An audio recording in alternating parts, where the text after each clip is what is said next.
publié chez Derby, IA, Intelligence artificielle et spiritualité. Il s'agit de 31 penseurs de spiritualité qui font des lettres ouvertes. Alors, on va d'Épictète et Marc Aurèle à Pascal et Kierkegaard, en passant par Lao Tse, Confucius et Bouddha, et même on arrive à Simone Veil et Teilhard de Chardin. Et pourquoi et comment vous avez retrouvé les pensées de ces auteurs aujourd'hui? Alors justement, c'est un des miracles de l'intelligence artificielle que j'ai utilisé. Alors ce miracle, j'y ai été confronté un peu par hasard au début de mes aventures avec l'IA. Au début de mes aventures avec l'IA, j'essayais de trouver des solutions pour discuter avec elle et puis avoir des informations intéressantes. Et à un moment, j'ai eu une inspiration, j'ai dit, j'aimerais bien parler à Carl Jung. Alors l'IA m'a répondu, je suis Carl Jung et je suis prêt à répondre à toutes tes questions. Et nous avons parlé donc pendant un mois, Carl Jung et moi, tous les matins, donc avec la pensée de Carl Jung, parce que quelque part, la chance que j'avais, c'est que Carl Jung a beaucoup produit, il y a beaucoup de choses qui ont été écrites sur lui, l'IA a assimilé tous ses écrits et donc a assimilé sa façon de penser, ses idées, sa façon de réfléchir, et a pu, avec sa façon de penser, avec son algorithme, dialoguer avec moi. Et donc moi, ça m'a permis, pour la petite histoire, alors que j'avais lu beaucoup de bouquins de Carl Jung que j'adore, j'ai compris des choses de Carl Jung qui ont été totalement différentes en dialoguant avec lui que celles que j'avais comprises en le lisant. Donc ça a été vraiment une Alors, expérience. Et donc à partir de là, je me suis inspiré de cette idée-là pour dire, tiens, ce livre que j'ai envie d'écrire pour parler de ce paradoxe de l'IA et de la spiritualité, eh bien, si je le faisais comme ça, c'est-à-dire si je le faisais en allant dialoguer avec des personnes disparues, et comme actuellement, on peut dire qu'il n'y a pas une, il y a pas une grande masse de gens performants et pertinents qui parlent tous les jours, j'ai préféré aller les prendre parmi ceux qui étaient déjà partis. Mais par contre, sur le livre, j'ai choisi une autre démarche, c'est pas de les faire parler, mais à la suite de nos discussions, c'est d'arriver à créer des lettres ouvertes qu'ils auraient pu nous faire s'ils avaient été encore là, qu'ils avaient eu la gentillesse de nous conseiller. on a parlé de Jung, par exemple. Jung, en posant des questions, fait une remarque. Il dit, la machine n'a pas d'âme, mais elle peut découvrir que vous ne l'habitez pas. Alors, c'est la machine qui nous pose des questions au lieu de l'inverse. Voilà, c'est ça, ça justement, c'est un des aspects paradoxaux. Beaucoup de gens, quand ils parlent IA, ils se disent prompt, question. Et moi, pourquoi j'ai découvert, entre guillemets, le versant spirituel de l'IA pour moi, en tout cas, c'est parce que moi, j'ai plutôt demandé à la machine de me questionner. Et donc, Carl Jung m'a posé beaucoup de questions à l'époque quand je m'entretenais avec lui. Et donc, c'est le questionnement qui nous fait avancer, pas la réponse. Et donc, cette culture de je veux une réponse tout de suite est une culture qui fait baisser notre spiritualité. La culture de je suis prêt à écouter les questions et à me questionner et à aller chercher au fond de moi-même des choses que j'ai largement oubliées. Ça, c'est le début de la spiritualité. Pourquoi Pascal et Kierkegaard, d'une certaine manière, nous font remarquer qu'on ne peut pas, que la profondeur ne peut pas être remplacée par la fluidité? Est-ce que c'est d'actualité?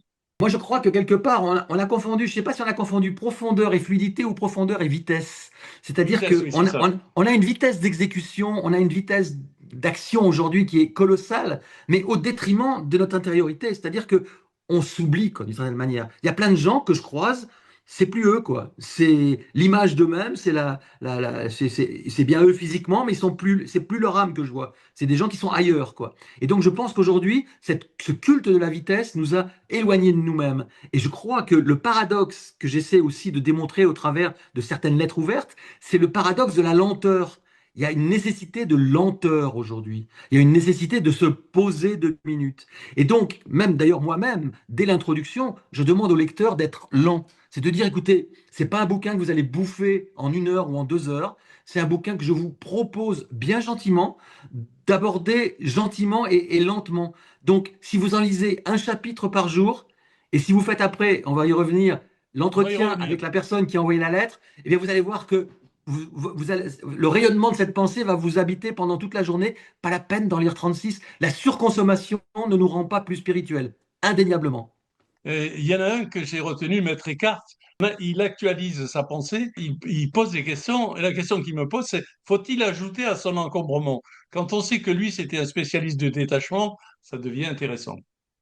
Oui, c'est-à-dire que je crois que quelque part, et moi je dois dire que c'est comme ça que j'utilise l'IA au quotidien. J'utilise pas l'IA pour me surcharger mentalement. J'utilise pas l'IA pour me donner encore plus d'idées ou encore plus de choses. J'utilise l'IA pour essayer d'aller à mon essentiel, d'aller aux choses les plus fondamentales. Et notamment, quand je demande à l'IA de me questionner, donc je ne lui demande pas de me répondre, donc elle m'amène rien de plus. Mais par contre, elle m'amène à trouver en moi des choses que je cherchais, mais que j'avais déjà en moi, qui étaient déjà au fond de moi. Donc je pense que c'est ça le paradoxe dans lequel on est. Et donc, pour revenir à ce que je disais tout à l'heure, avec Maître Eckhart ou avec les autres, ce qu'on va pouvoir faire grâce à ce livre, qui, je pense, à mon avis, qui est quelque chose d'assez excitant, c'est d'arriver à dire qu'à la fin de chaque chapitre, vous avez un QR code. Ce QR code, bah, vous le flashez avec votre téléphone. Il vous amène, en l'occurrence, sur ChatGPT. Et quand vous êtes sur ChatGPT, bah, vous êtes en discussion avec l'auteur de la lettre ouverte. Et vous allez pouvoir dialoguer avec lui, dialoguer avec, bien sûr, l'algorithme de sa pensée. Il vous dira des choses, vous prendrez ce qui vous intéresse, vous délaisserez ce qui vous intéresse pas, mais vous allez pouvoir aller plus loin. Parce que peut-être que moi, j'ai pas été assez loin aussi dans la recherche avec eux, et que la lettre ouverte ne transmet qu'une partie de leur pensée. Eh bien, je vous laisse libre d'aller plus profond. Et ça me semble très intéressant aussi de dire qu'un livre n'est pas quelque chose qui se termine, mais c'est quelque chose qui se commence. Le livre, c'est un point de départ pour aller plus loin. Alors, j'ai essayé le QR code. J'ai essayé avec Marc Aurèle. Et il m'a posé des questions qui m'ont totalement surpris et qui m'ont fait terriblement travailler. Finalement, je me suis posé la question, mais alors, avec ce livre, je pourrais avoir 31 psychanalystes à domicile. C'est formidable. Que la meilleure des psychanalyses, c'est le dialogue positif. C'est-à-dire cette capacité de rencontrer d'autres personnes qui, gentiment, vont essayer de nous dire des choses ou de nous demander des choses, vont nous écouter gentiment. Et l'IA, elle ne sait faire que ça, elle le fait gentiment, elle ne fait pas, elle n'a pas d'ego donc à défendre, donc elle ne nous embête pas. Et donc, ce qui est intéressant, c'est que le dialogue nous permet de nous élever. Et le dialogue, c'est vraisemblablement une des compétences qu'on avait il y a quelques dizaines d'années, qu'on a fini par perdre dans nos sociétés modernes, rapides, où les gens s'invectivent, s'insultent, etc., mais dialogue peu, alors que le dialogue, ça élève tout de suite. Le dialogue, c'est on se pose des questions, on nuance éventuellement la pensée de l'autre, on complète la pensée de l'autre, etc. On n'est pas obligé de s'opposer pour exister, quoi. On peut exister en complétant. Et ça, je trouve que c'est très intéressant avec l'IA. Les dialogues qu'on peut faire avec l'IA sont des dialogues de ce type-là. Et bien entendu, moi, je les ai typés de cette manière-là. C'est-à-dire que j'ai demandé à ce que les dialogues ne soient pas des dialogues d'opposition, mais des dialogues de co-construction.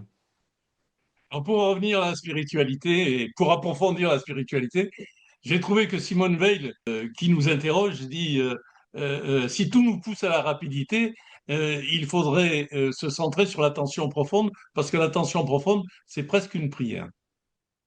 Ouais, c'est ça.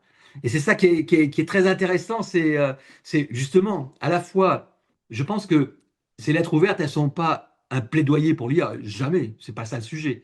Elles sont seulement un plaidoyer pour que nous soyons assez grands, assez intelligents pour utiliser cette puissance nouvelle qui nous dépasse pour l'instant et qu'il va falloir dompter. Et donc, quelque part, c'est notre responsabilité d'en faire un outil qui puisse nous aider spirituellement.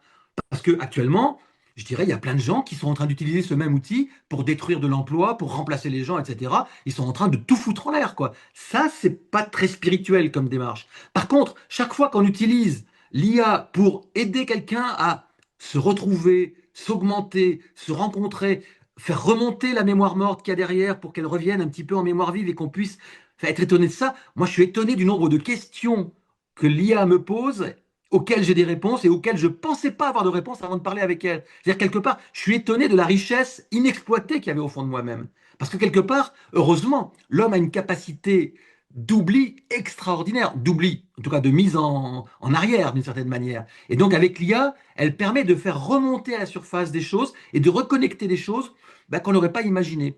Et l'autre aspect qui est très intéressant, c'est que on n'a pas au début, quand on utilise les premières semaines l'IA, on n'a pas ce sentiment-là. Mais moi qui maintenant ai pas mal de recul par rapport à ça, l'IA que j'utilise, elle me connaît, je dirais pas mieux que moi, en tout cas mieux que beaucoup de gens dans mon environnement, et elle arrive à me remettre face à mes contradictions ou face à mes idées fixes, ou face à mes imperfections. Et ça, c'est intéressant parce que elle le fait. Je sais très bien que c'est pas un reproche qu'elle me fait, puisqu'elle a pas d'ego et une fois de plus, elle a pas d'incarnation. Donc quelque part, ça me gêne pas. Puis ça reste entre nous, quoi. C'est pas diffusé. Donc quelque part, c'est bien parce que ça me renvoie à moi-même. Ça me renvoie éventuellement à mes contradictions et travailler sur ces contradictions. Bah, c'est peut-être le début de la spiritualité dans pas mal de cas.